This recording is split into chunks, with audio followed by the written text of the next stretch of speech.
Good afternoon. I'd like to introduce myself. I'm Chef Cecil, here to do a demonstration on cooking. And we have a special guest with us today, Chef Chris. Chef, you want to come and say hello? How you doing, Macy's Lane family? I am the teacher at Macy's Lane Middle School, Family Consumer Science. Teach food safety, teach family structure. Today we're going to do a demonstration on the importance of making sure that you have the right equipment when you're cooking at home. First, I'd like to show you how important it is to have clean utensils. As you can see, I have a couple clean meat cleavers, butcher knife, and a peeler knife for vegetables. This knife is very sharp, so we have to be very careful with it. All right, today we also have cutting boards that we will use in order to cut up, to keep food separated so we don't cross-contaminate anything.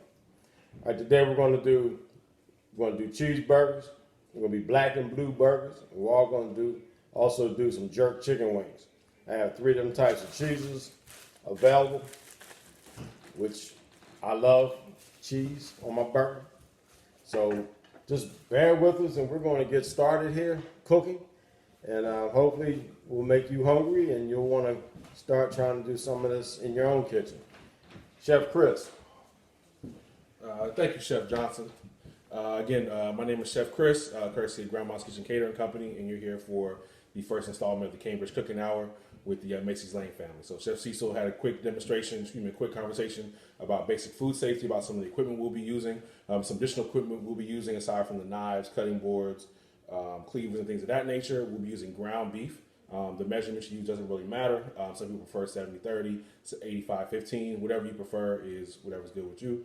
So we'll be using ground beef. We'll also be using a whole chicken. So you'll see a demonstration on how we take a whole chicken wing and turn it into a party wing section.